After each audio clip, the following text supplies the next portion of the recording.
Hello, friends, and welcome to Talking with Famous People. My name is host Eric. I'm the host of Talking with Famous People.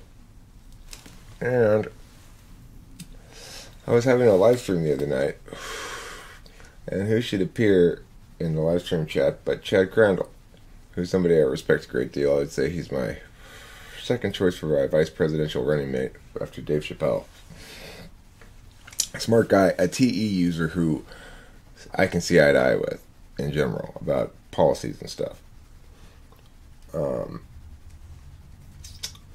Anyway, he said he gave me an offer I couldn't refuse. And if you want to get an EHP to do something, promise them tell them they can invoke some sort of magic, right? Because that's very appealing. So he's like, can't get your cognitive function documents anywhere. Your site's down. I was like, yeah, I know. I can't keep shit like that. It's like, I had a store, but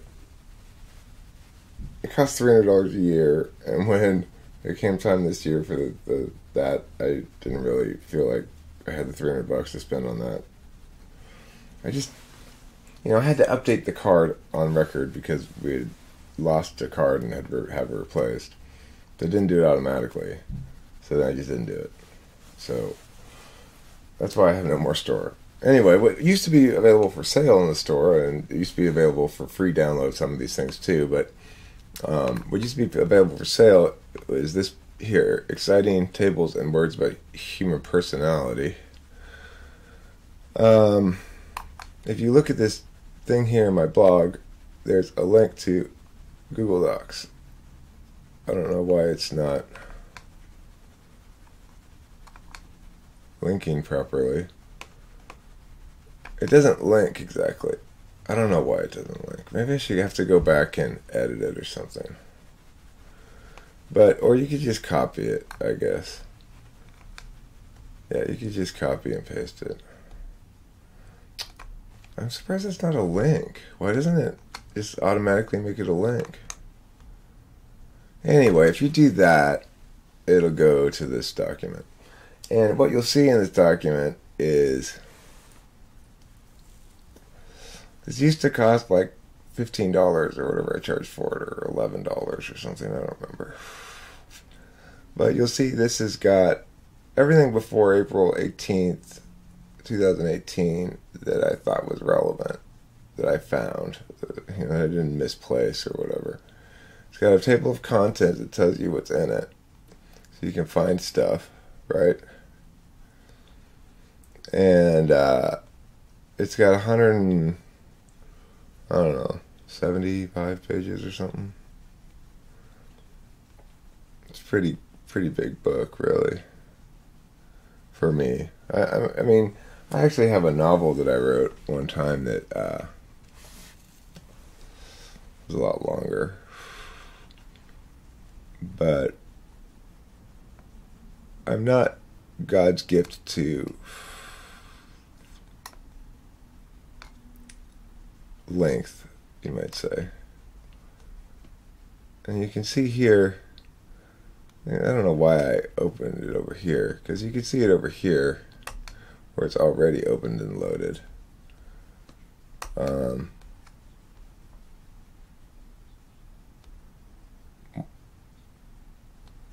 So, there's a lot of tables in here. A lot of tables. If you look at it, and I closed that. Yeah, so this explains a lot of stuff. I don't know. It's just a bunch of shit that I put together. It's just a bunch of tables mostly. But not all tables. Some of it is like text. Okay, regardless of that. So if you go here to Blogger, to my blog, and this blog has been going on since the early 2000s, like 2001, 2002, something like that. My oldest posts are that old on this. I'd like to point out this picture here. Where is it? Rubric. I did my best. This is my friend Kimball. She was taking her little kid to a class, and the teacher had this up in the room. Rubric number 4, I did my best. Number 3, I did good. Number 2, I tried very hard. Number 1, I did not try it at all. What? You're a teacher? Oh my God, that's not a way to judge people. Effort. My Lord. There's a lot of interesting things here. Who knows when these things were made? This is August 25th. What year? 2007.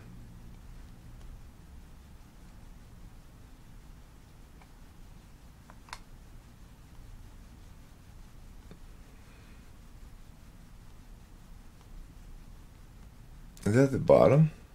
What's this? What year is this?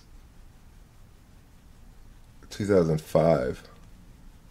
That's when I used to do Box Monitor, the podcast review podcast.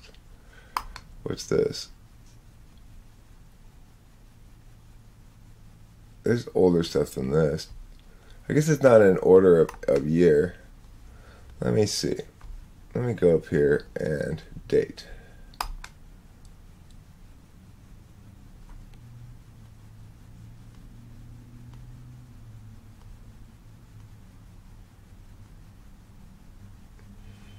I guess the earliest ones were February 2005. I would have thought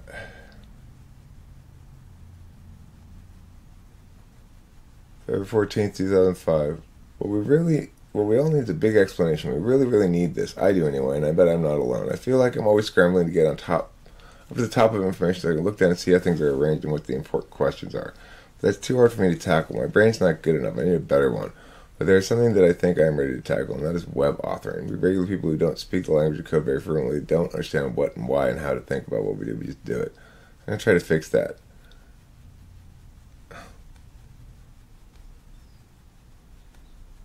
It's a weird post.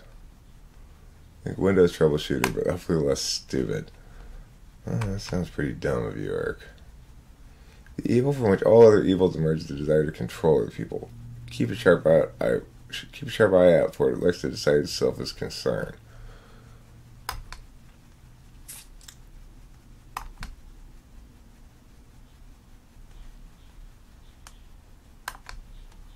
So what about this one? This is the same thing. Why I have 2 copies of it, I don't know.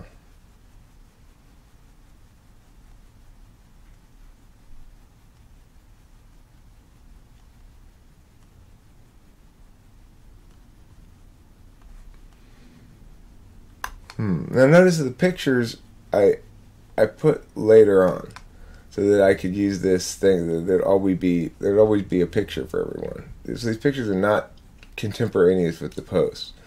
Here I am, then dead and dull, and not at all like men I was, men productive and unlikely to find adequate such unimaginative work as this. Not a bad little poem, as poems go.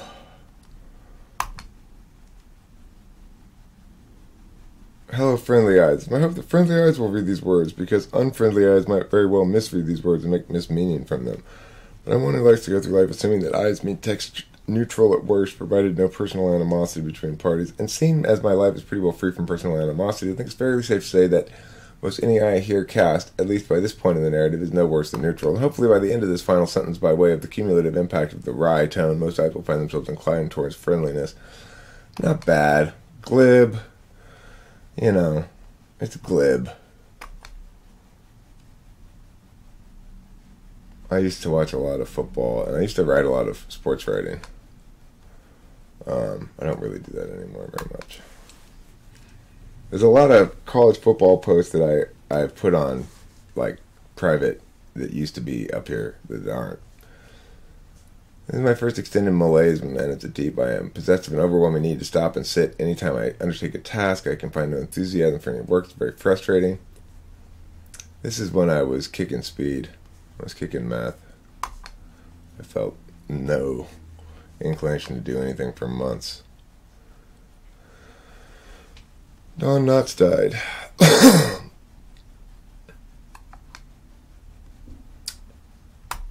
This is a cool picture. Alarm is no joke. The laughing man is like the drunken deer. He immediately dies.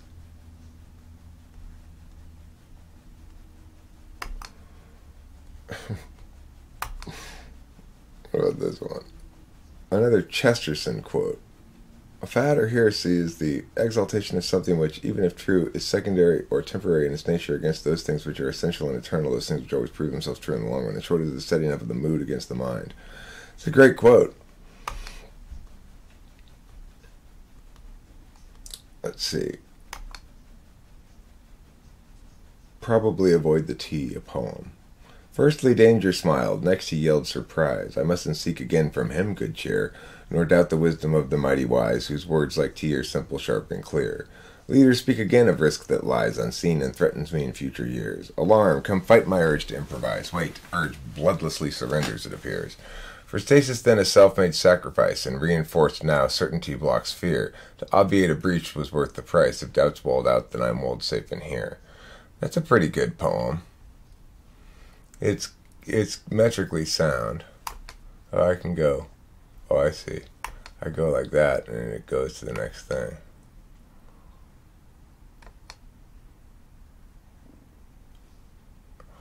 We can only turn hate to love by understanding what are the things that men have loved. It's not necessary to ask men to hate their loves in order to love one another. Just as two grocers are most likely to reconcile when they remember for a moment they are two fathers, two nationals are most likely to reconcile when they remember, if only for a moment, they are two patriots. I don't know why I put that quote up.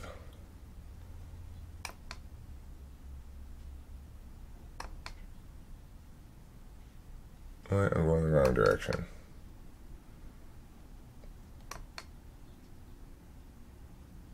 The old power plant metaphor.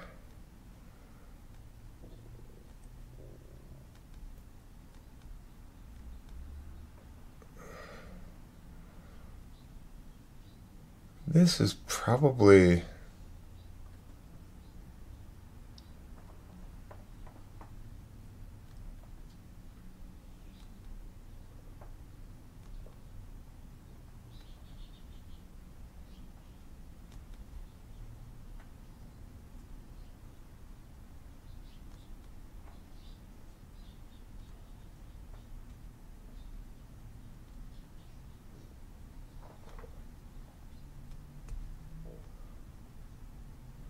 Huh, this is an interesting one. This is a terrible video. That's a fun picture. Pictures that I made. That's a fun picture. Don't point at me that wagging ought. Those seem to turn to rules a lot, which then you aim at other folk. They oughtn't drink or curse or smoke. Well, oughtn't you, not oughtn't me. If any ought is plain to see, it ought to be one oughtn't ought. So, ought away, I guess, or not. That's a great poem. This is a fucking winner right here. That's a great poem. You know, not all my poems are great, but that one's great. The verb to be is a lie. Thanks, Eric. You pedantic fuck. Quantum is science for magic. Fantastic poem number 1. Wizards wage their wars with magic. Drivers honk bloodlust in traffic. Clausen battles on with Vlasic. Giraffes, though, only act giraffic. Media is often graphic. Windy days require chapstick. Women sometimes may be sapphic. But still, this poem is fantastic. This poem is fantastic. Wow, that's a great poem. I love that one. 100 horse abortionists compete against contortionists to grab stuff and apportion it to sort the poor from fortunates. Success, though, brings extortionists who grab the horse abortionists that outgrabbed all contortionists, a fellow named Sir Morton Schist. You know how an extortionist will twist an arm to torture it? They do so to Sir Morton Schist. Too bad he's no contortionist. Another great poem. Forget all these documents I just uploaded. These poems are great. A couple of them are, anyway.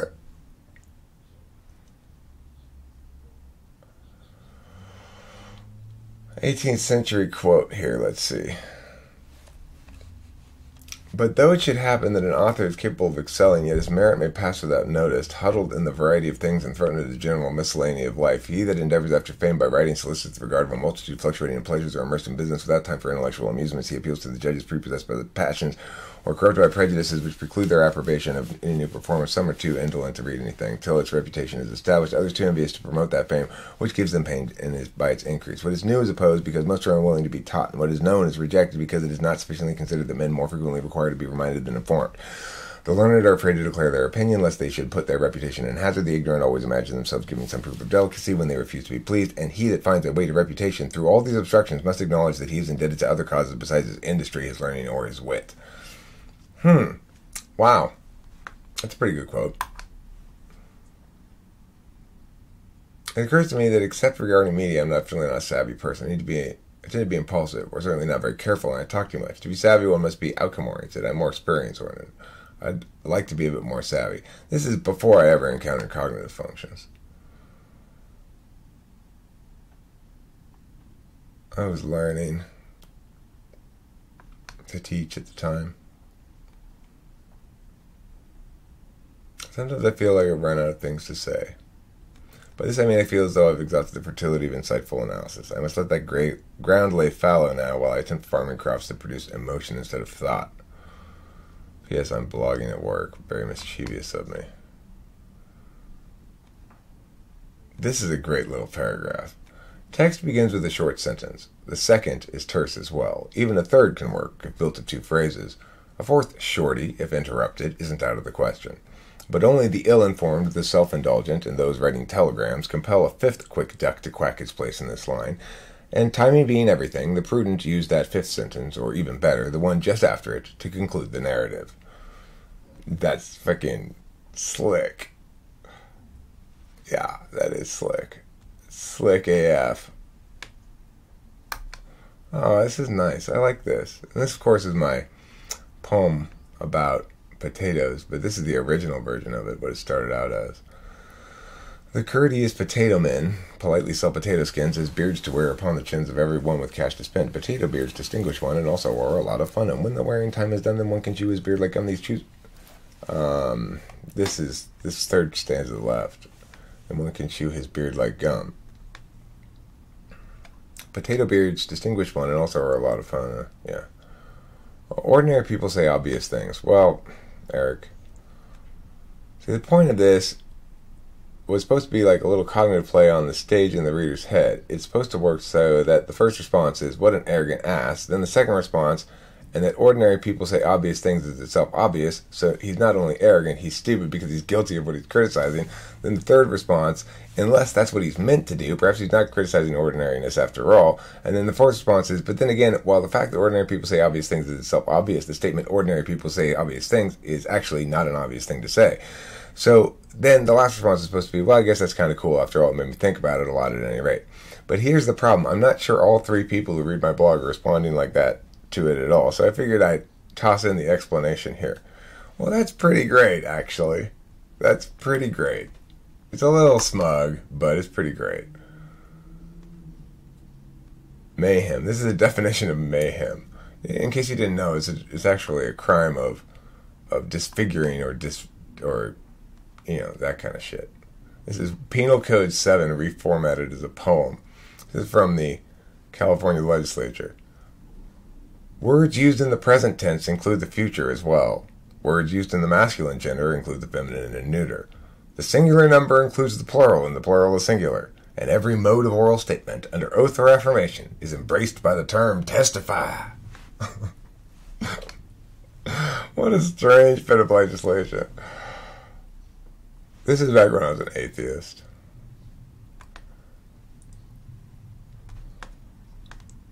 This is atheist claptrap. This is a great quote by Ayn Rand there. This is one of my favorite Ayn Rand quotes, and I've never actually read her books, but there's no way to disarm any man except through guilt. through that which he has accepted as guilt. If a man has ever stolen a dime, you can impose on him a punishment, and he'll take it.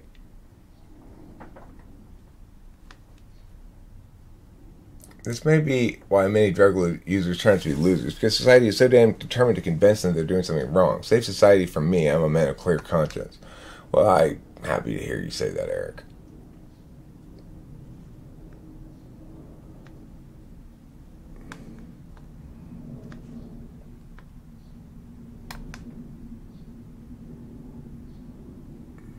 I'm a heretic.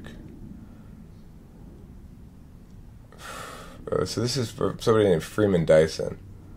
I will be telling stories that challenge the prevailing dogmas of today. The prevailing dogmas may be right, but they still need to be challenged. I am proud to be a heretic. The world always needs heretics to challenge the prevailing orthodoxy. Since I am a heretic, I am accustomed to being in the minority. If I could persuade everyone to agree with me, I would not be a heretic. We are lucky that we can be heretics today without any danger of being burned to the stake, but unfortunately I am an old heretic. Old heretics do not cut much ice. When you hear an old heretic talking, you can always say, too bad he's lost his marbles, and pass on. What the world needs is young heretics. I am hoping that one or two of the people who read this piece may fill that role. Mr. Dyson, I'm sorry to inform you that we heretics have a tough time of it no matter how old we are. 2007, that's 11 years ago, I was 36 years old.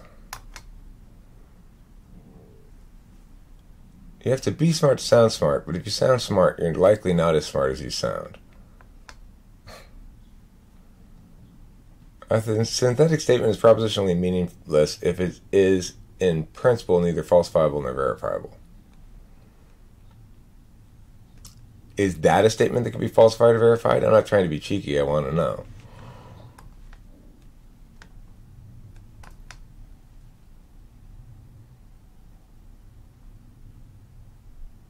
A statement can be falsified as follows. Provide an example of a synthetic statement that's neither falsifiable nor verifiable and that is also propositionally meaningful.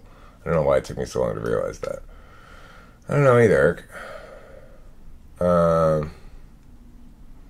just want to go on the record as being against any violent uprising. I absolutely think that would only empower them, and it is morally wrong anyways. I've said that Bush Cheney should get the death penalty, but I've always said they should be tried and convicted and then get the death penalty. I've never nor will I ever advocate violent resistance against government and oppression. For good cause, because you end up affording the enemy too much ammunition.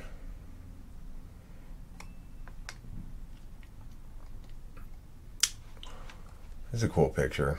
The man was earnest in his faith, but he spoke too loudly and too often of himself. Half of everyone thought him a fool, the other half thought him an ass. He was both. Then the man stared at the things he had made until he saw that each was unimportant. Thus he cut his faith loose, kicked her to the curb. She left without a fuss and took only what clearly belonged to her, the man's sense of purpose. Also around when I was quitting math. Sherwood Anderson, great writer. Just amazing writer. Because he was writing, he of course neglected his job, his wife, his kids. He used to walk about the fields at night. His wife scolded. Of course, she was all broken up, would be. No woman can bear the absolute way in which a man who has been her lover can sometimes drop her when he's at work. I mean an artist, of course. They can be first-class lovers. It may be they are the only lovers. And they are absolutely ruthless about throwing direct personal love aside. Interesting.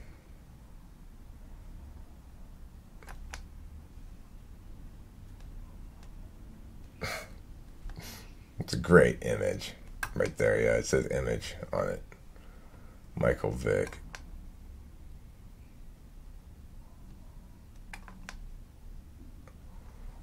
There's a picture of Corey that Liz drew. Pretty good picture.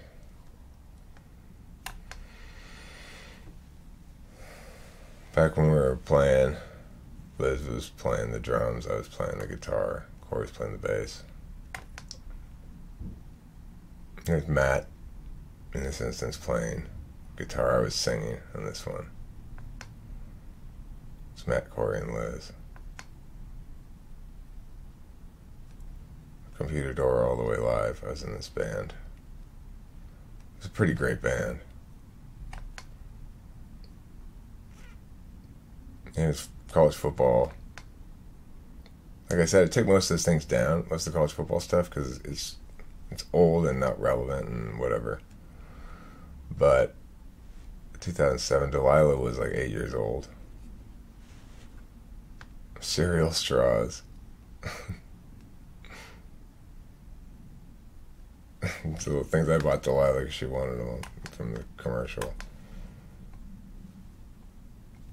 Editorial by Mirthful Hilarity the Clown.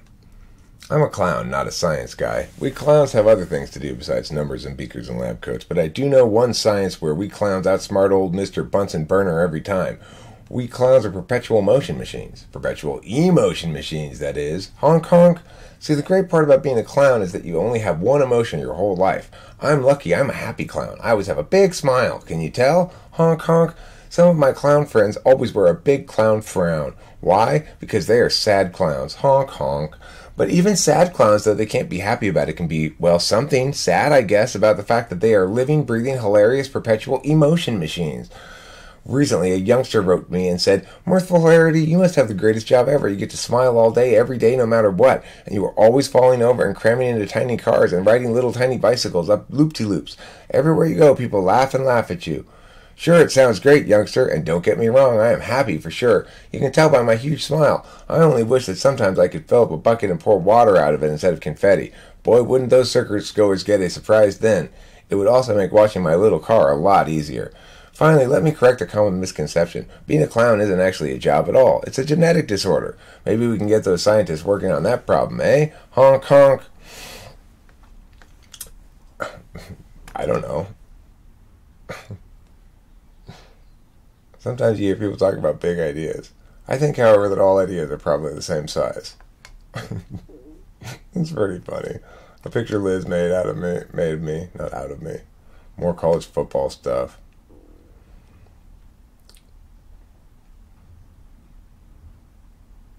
If I were a Pokemon. Eric. Rick, Eric. Eric. Rick, All Pokemon can say is their name and parts of their name. College football.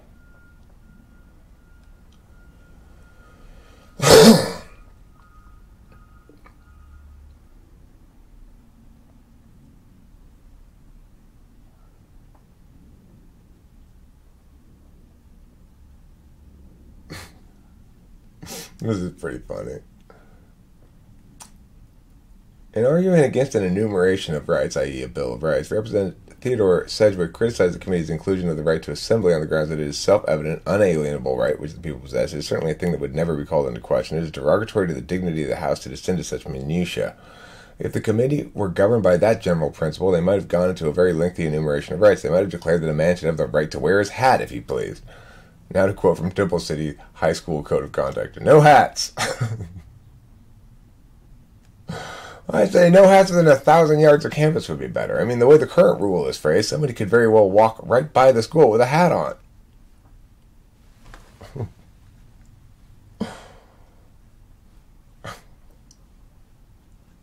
That's pretty funny.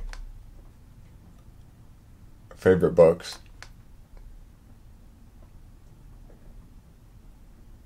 Clothing which is likely to provoke others to acts of violence may not be worn. This is a very strange idea. Can clothing really provoke violence? And if it can, is the perpetrator of the violence somehow less culpable because the clothing provoked him? I looked up provoke. To instigate, to cause another person to get angry or do something. It seems to me that only agents can instigate. Maybe words can too, I suppose. But what about causing people to get angry or causing people to do something? Can clothing do that? If it can, then shouldn't we arrest the clothing? If the something is an act of violence, after all, if the clothing caused the crime, shouldn't the clothing do the time? The point here is I'm disturbed by the notion that it's not enough to just say no one may be violent at school, period. If my clothes piss someone off, that's their problem, right? Their responsibility not to come up and assault me is absolute, and any effort to get me to wear different clothes to minimize the risk of that happening should be seen as an affront to civilized society. Well said, Eric. Well said. Sometimes I feel like words are an infestation of bugs. They squirm all around me, and they are beautiful and complex, and they are also irritating as hell and impossible to get rid of. I do feel like that. More college football. More college football. I didn't get rid of all of them, obviously.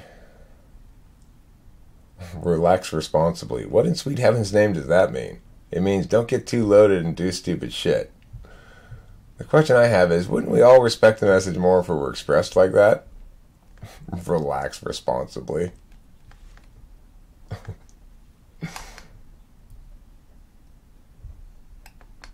college football, weather. Faith is a stasis fetish. I no longer think that. 2 years ago, Cora and I went to the podcast expo. It thrilled me.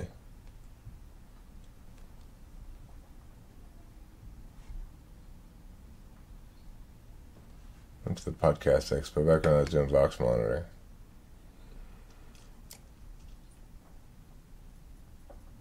Viceroy banana bread.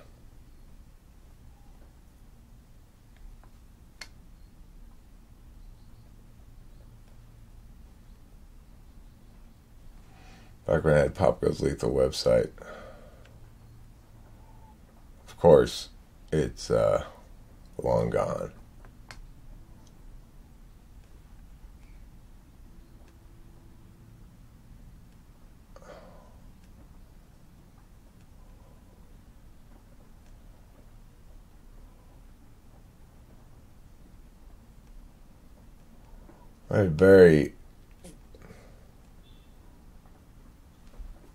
This is very anti-religion.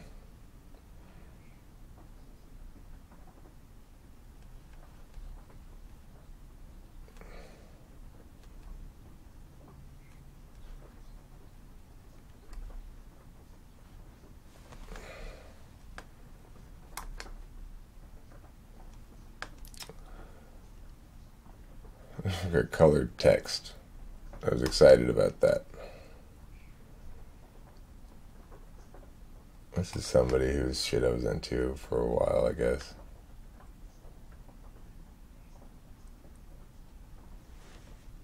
What year is this? Oh, the Autonomy, that's right. This is still 2007. Remember, the pictures are not contemporaneous. Anyway, this video is stretched on into just a nightmare. So I should just... maybe I'm just going to put it up. I don't know. Never planned anything in my life. Cool Hand Luke. Poker. I still like to play poker. I broke my hand. November 16th, 2007.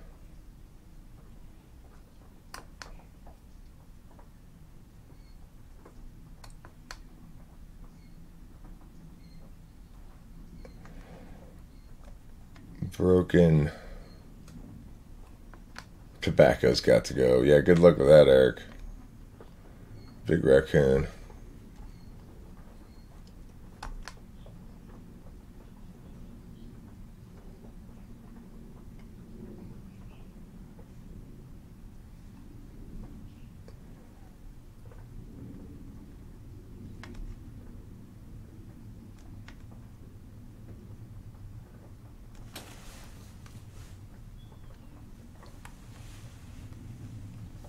This is about Liz. I'm frustrated with Liz. Making pot roast. I loved cooking when I drank, because you drink wine and cook and whatever. I don't drink anymore, so I don't really cook that much anymore.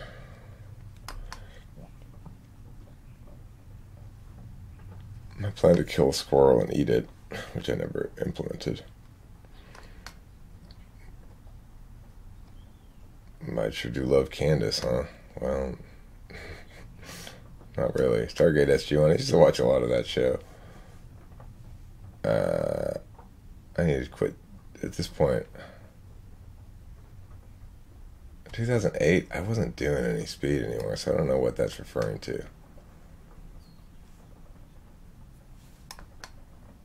I think it's just saying I got too much stimulation in my life. Gary Gygax died. You don't need to feel bad for the tyrants, Liz. This is all before I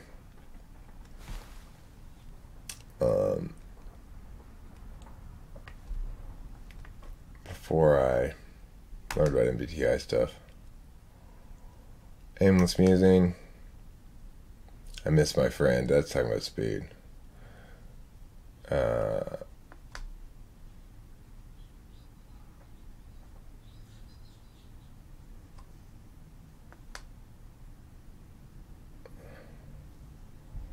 Yeah, Kristen Gum is hot and chesty. Kingsley Amos.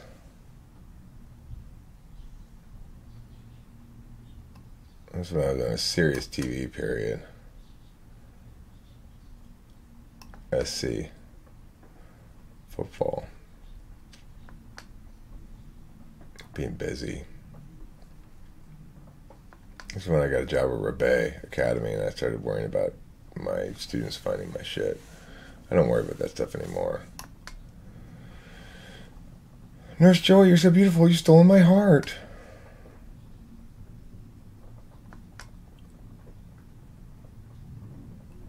What day is this? 2014. So I wonder, let's see, how long was the gap was there?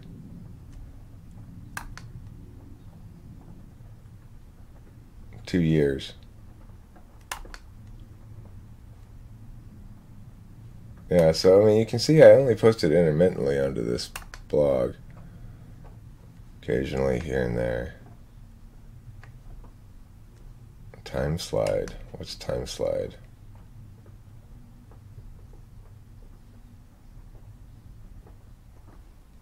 Oh. I see.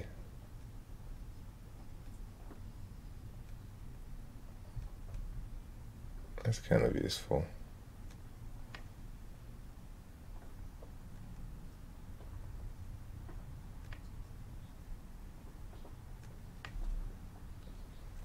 Anyway, that's it for this video. If you want to see any of these documents, they're all here.